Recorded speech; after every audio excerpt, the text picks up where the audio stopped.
అలాగే ఇంకో good news, ఈ డీల్ ఓకే అయిన సందర్భంగా, అలాగే మన బిజినెస్ సక్సెస్ఫుల్ గా రన్ అవుతున్న సందర్భంగా మనందరికీ క్వార్టర్స్ కట్టిస్తానని సార్ చెప్పమన్నారు.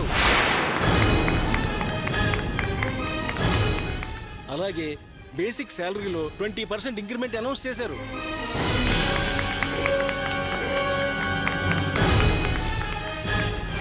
చాలా కాలంగా మన వ్యాపారం సక్రమంగా జరగక లక్షల నష్టం వచ్చింది. టోటల్ బిజినెస్ లాస్ నడుస్తుంది.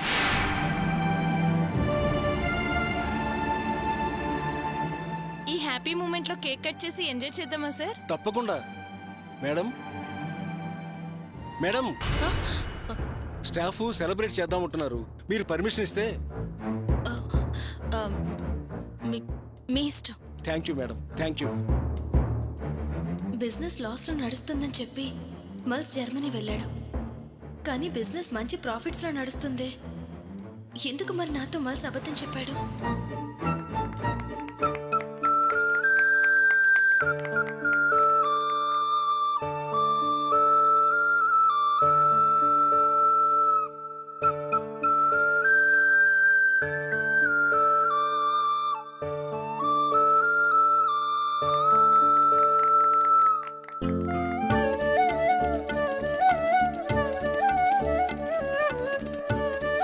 రాణి, మనం భార్యాభర్తలం కావటానికి ఎంతమంది కష్టపడాల్సి వచ్చింది.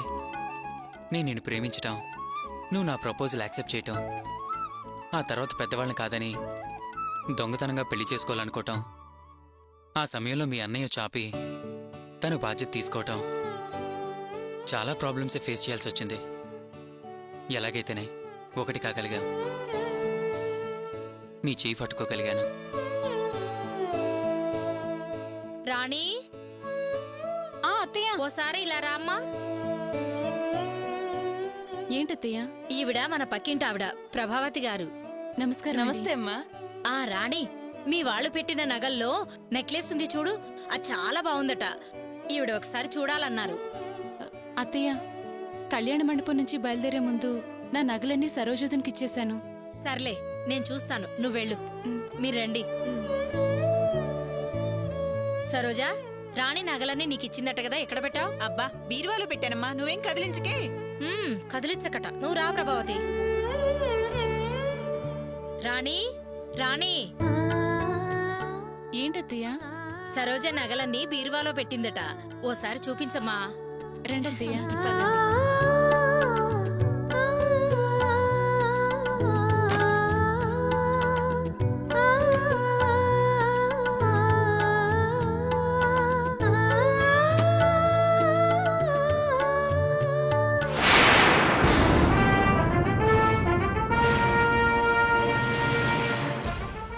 నెక్లెస్ లేదేంటి? సరిగ్గా చూడమ్మా.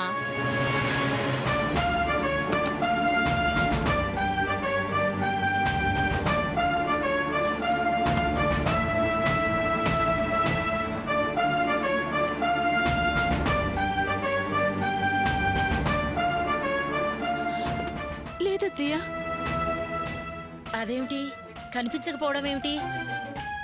సరే ఉండు. ఏమండి ఏమండి ఏమండి, ఏంటి? పెళ్ళైన తర్వాత రాణి నగలన్నీ తీసి సరోజకిచ్చిందట, అందులో పెద్ద నెక్లెస్ కనిపించట్లేదండి. ఏంటి నువ్వనేది? అవునండి. ఏంటండి, ఏమైంది? గోపి, మీరు పెట్టిన నగల్లో పెద్ద నెక్లెస్ కనిపించట్లేదయ్యా.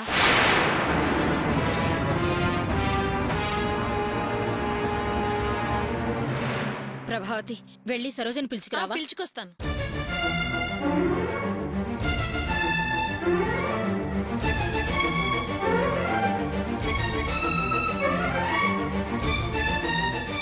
ఏంటమ్మా, నెక్లెస్ కనిపించట్లేదా?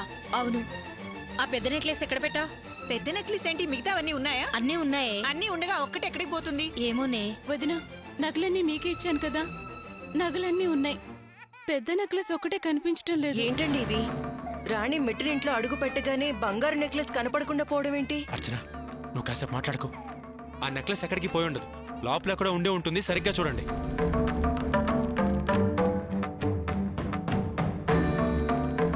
ఏమండి, రాణి అన్ని మీకే ఇచ్చిందని చెప్తోంది కదా, ఆ ఒక్కటి కనపడకపోవడం ఏంటి? అంటే ఏంటి నీ ఉద్దేశం?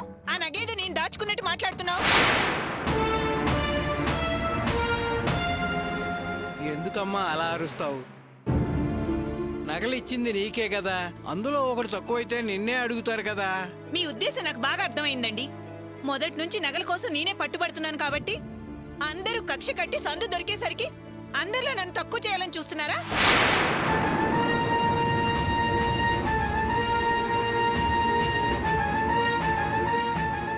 ఏం మాట్లాడుతున్నావే నువ్వు? నీకిచ్చిన నాకు కనపడపోతే నిన్ను అడగరా? మీ అమ్మ మాత్రం నిన్ను అడగలేదా? మీకు తెలియదు నాన్న, అమ్మ అడిగే పద్ధతి వేరుగా ఉంది, వీళ్ళు అడిగే దానిలో అర్థం వేరే రకంగా ఉంది.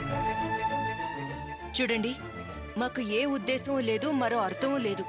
ఈ విషయాన్ని పెద్దది చేయాలని అంతకన్నా లేదు. ఆ బంగారం 5 తులాలుంటుంది, అంటే కనీసం 1,00,000. అంత విలువైన వస్తువు కనిపించకుండా పోతే మీరు దాని గురించి అడగరా, తెలుసుకోరా? దాన్ని మీరెందుకు తప్పుగా అర్థం చేసుకుంటున్నారు? అదేంటమ్మా, ప్రతి విషయాన్ని ఇలా తప్పుగా అనుకుంటే ఎలా? నిన్నే అనుకుంటున్నారని అనుకోవద్దు. నా కూతురు కాపురం చేయటానికి వచ్చిన చోట ఇలా జరిగితే మాకు కూడా బాధగానే ఉంటుంది కదా, అందుకే అన్నాను. తప్పుగా అనుకోవద్దమ్మా. మీరెలా మాట్లాడినా మీ దుర్బుద్ధి నాకు అర్థమైందండి. అందరూ కలిసి నన్ను అవమానించాలని చూస్తున్నారు. అక్క ప్లీజ్, అసలు విషయం వదిలేసి అనవసరమైన విషయాలు మాట్లాడి గొడవ పెద్ద చేయాలని చూడకు. అమ్మా, నువ్వు బీరువా అంతా వెతికావా? రాణి మొత్తం వెతికిందిరా, కనిపించట్లేదంటేనే దీన్ని అడిగాను. అక్క బాగా గుర్తెచ్చుకో, ఆ నెక్లెస్ మరెక్కడైనా సపరేట్ గా పెట్టావేమో ఒకసారి ఆలోచించు. ఏంట్రా నువ్వు వీళ్ళతో కలిసి నన్ను అనుమానిస్తున్నావా? సరోజ, అది ఏమండి, చూసారా వీడు వాళ్ళతో కలిసి నా మీద దొంగ ముద్ర వేయాలని చూస్తున్నారు. అందరూ కలిసి నా పరువు తీయాలని చూస్తున్నారు.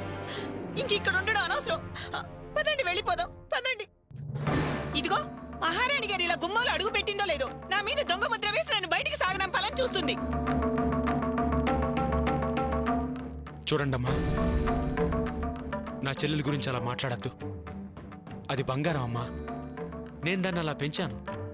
అది అందరితో కలుపుగోలుగా ఉంటుందే గాని ఇలాంటి పనులు చేయదు. బంగారం సాకుతో నింద దాని మీదేసి మీరింట్లోంచి బయటికి వెళ్లాల్సిన అవసరం లేదు. పోయింది నెక్లెసేగా, వదిలేయండమ్మా. దానికోసం ఎందుకు ప్రేమలో ఆప్యాయతలు పోగొట్టుకుంటున్నారు? ఏంటయ్య గోపి, అదేమన్నా చిన్న చితక వస్తువా? పోతే పోనీలు అనుకోవడానికి 5-6 తులాల బంగారం. ఆ నగల కోసం నువ్వెంత కష్టపడ్డావు, అంత తేలిగ్గా పోతే పోనీలే వదిలేయండంటావే?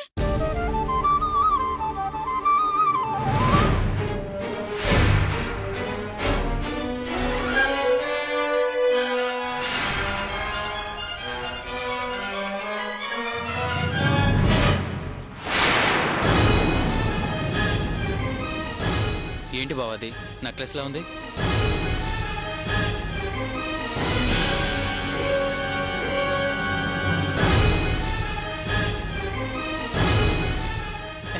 కాదు, అదేం కాదు.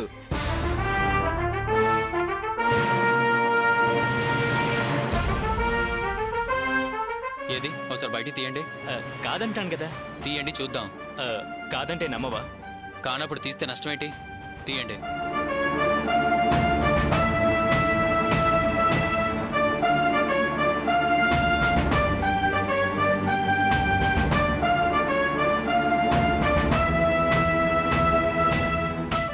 తీయమంటున్నానా?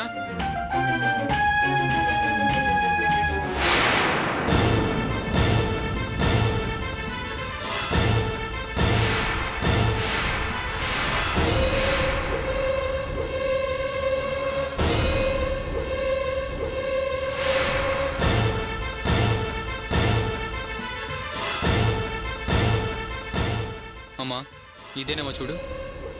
అవును, ఇదేరా. అల్లుడు గారు, ఇది మీ జోబులకు ఎలా వచ్చింది? అది సరోజ.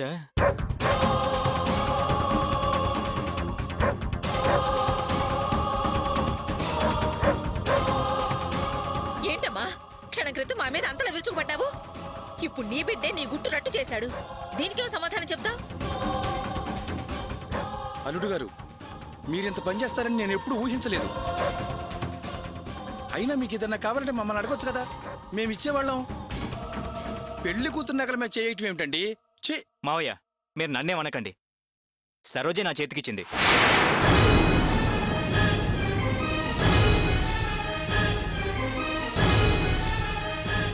ఏంటక్క ఇది? నీ బుద్ధి ఎందుకు ఇలా మారింది? మా అక్కని చెప్పుకోవడానికి సిగ్గుపడేలా చేసావు. అరే, అది నా కోసమే తీసుకోలేదు, నీకోసమే తీశాను. ఏంటి, నా కోసం తీసావా? అవును, నీకోసమే తీశాను. వీళ్ళ ఆఖరి నిమిషంలో హడావుడిగా నగలు తీసుకొచ్చి మన చేతిలో పెట్టారు. నాకు అసలు అవి ఒరిజినల్ బంగారమా చిలకపుడి బంగారమా అని డౌట్ వచ్చింది.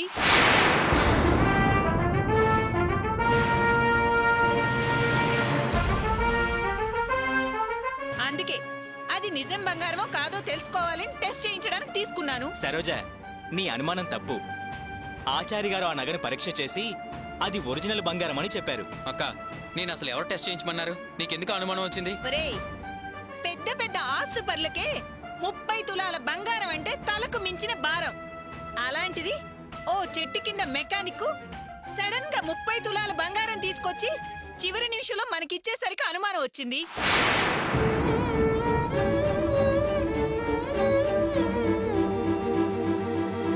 పైగా ఎవరో డబ్బున్న అమ్మాయి ఇచ్చిందంటే ఆ అనుమానం కాస్త బలపడింది.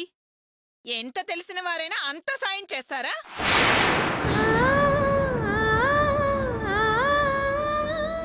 నిజంగా సాయం చేయగల శక్తి ఉన్నదైతే ఆ పనేదో ముందే చేయొచ్చు కదా. ఆఖరి నిమిషం దాకా ఆగడం దేనికి? ముందే ఎందుకు ఇవ్వలేదు?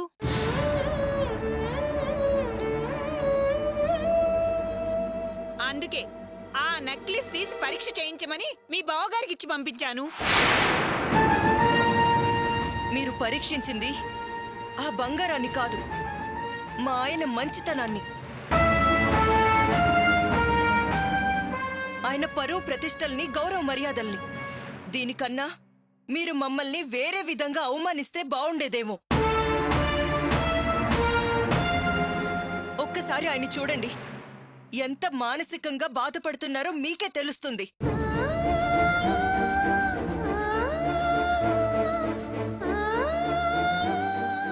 తన చెల్లెలు బావుండాలి, సుఖంగా ఉండాలి, సంతోషంగా ఉండాలి, ఇచ్చిన మాట నిలబెట్టుకోవడం కోసం ఎంతో శ్రమపడ్డారు.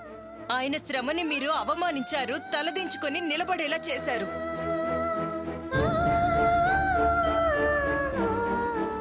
మీకు ముందే తెలుసు కదా, మా దగ్గర ఆస్తి పాస్తులు లేవని మీకు తెలుసు కదా. మీకు ఈ పెళ్లే గనక ఇష్టం లేకపోతే మీ అబ్బాయికి నచ్చజెప్పి మీ స్తోమతలో ఉన్న అమ్మాయిని చూసి పెళ్లి చేసుకోవచ్చు కదా. మాతో వియ్యం అందుకోవడం ఎందుకు, ఇలా చులకన చేయడం ఎందుకు?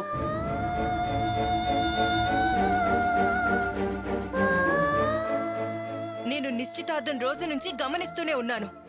మమ్మల్ని మాటి మాటికి అవమానించడం, హీనంగా చూడడం, చులకన చేయడం, ఇవన్నీ నేను చూస్తూనే ఉన్నాను. ఎందుకు? మేము మీకు ఏ ద్రోహం చేశామని ఇలా చేస్తున్నారు? అమ్మ అర్చన, తప్పుగా అనుకోకు. అదో పిచ్చిది. అది ఏం మాట్లాడుతుందో, ఎప్పుడేం చేస్తుందో దానికే తెలియదు. దయచేసి అవమానించాలని అనుకున్నామని అనుకోవద్దమ్మా. ఏమిటే ఇది? నీ మూలన మేమంతా తలదించుకునే పరిస్థితి వచ్చింది. ఎందుకే నీకు ఇలాంటి దుర్బుద్ధి పుట్టింది? నలుగురిలో అవమానాలు పాలు చేశావు కదే. మనిషి పెరిగింది కానీ దాని బుద్ధి పెరగలేదమ్మా. ఆపండి. మీరంతా అలా తిడితే సరిపోతుందా? చేసిన తప్పు మాఫీ అయిపోతుందా? అన్ని సర్దుకుపోతాయా? సంతోషంగా ఉండాల్సిన సమయం ఎంత నిర్మానుషంగా మారిపోయింది.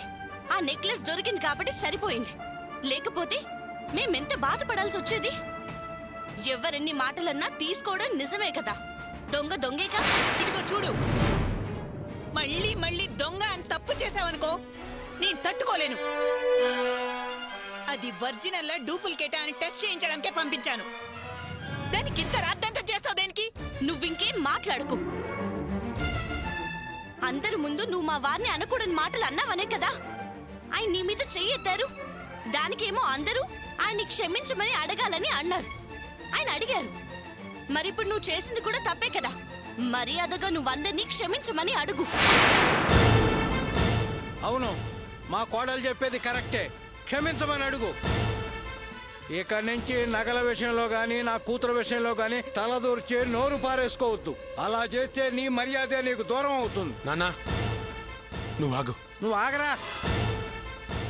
ఆడపిల్లని నేను ఎంత ఓపికగా ఉన్నాను, ఎంత రెచ్చిపోయి మాట్లాడుతుందో నీకేం తెలుసు. వీళ్ళంతా మండపానికి వచ్చినప్పుడు ఇక్కడ పనులేమీ జరగట్లేదని మమ్మల్ని పని వాళ్ళ కింద దమ్మకట్టి ఎంత అవమానించిందో తెలుసా? కానీ ఇప్పుడు దీని బుద్ధి బయటపడింది. టెస్ట్ పేరు చెప్పి తప్పించుకోవాలని చూస్తోంది. చూడు సరోజా, నా కూతురు మెడలో బంగారం వేయటానికి వీడు ఎంత కష్టపడ్డాడో నాకు తెలుసు. వీడిని అనుమానించి అవమానిస్తావా? మర్యాదగా క్షమాపణ అడుగు. నాన్న నీకు విషయం అర్థం కావట్లేదు. చూడండి, నన్నెవరూ క్షమాపణ అడగాల్సిన పని లేదు. నాన్న, ఇది రాణి అత్తగారిల్లు. అది జీవితాంతం ఇక్కడే కాపురం చేయాలి నాన్న. చూడండి, నా చెల్లెలు బంగారం అండి. మీకు దండం పెడతాను, దయచేసి దాన్ని అనుమానించకండి. బంగారానికి పరీక్ష పెట్టినట్టుగా నా చెల్లెలికి పరీక్ష పెట్టి దాన్ని హింసించకండి. అదంటే నాకు ప్రాణం అండి. నా చెల్లెలి కోసమే నేనెంతో కష్టపడి నా ఫ్రెండ్ నందిని డబ్బు అడిగి ఆ బంగారం కొనుక్కొచ్చాను. నిజం చెప్తున్నాను, నేనే మోసం చేయలేదు. అది నిజమైన బంగారమేనండి. మళ్ళీ చెప్తున్నాను, దయచేసి నా చెల్లెల్ని ఇబ్బంది పెట్టకండి. అదెప్పుడు మీ ఇంట్లో సుఖంగా సంతోషంగా ఉండాలి. అదే నా కోరిక. గోపి, ఎంత మాట అన్నావయ్యా? అదేదో బుద్ధకు పనిచేసిందని మమ్మల్ని అందరిని అనుమానిస్తావా? నేను నీకు మాటిస్తున్నానయ్యా, రాణి ఇక నుంచి నీ చెల్లిలే కాదు, ఈ ఇంటి ఆడపిల్ల. నా కన్న కూతురులాగా చూసుకుంటాను. నువ్వేం దిగులు పడకు. మీరేం భయపడద్దు, బాధపడద్దు. తను మీ ఇంటి రాణినే కాదు, ఇక నుంచి మా ఇంటి మహారాణిలా చూసుకుంటాం. అక్క, నువ్వు లోపలికి వెళ్తావా?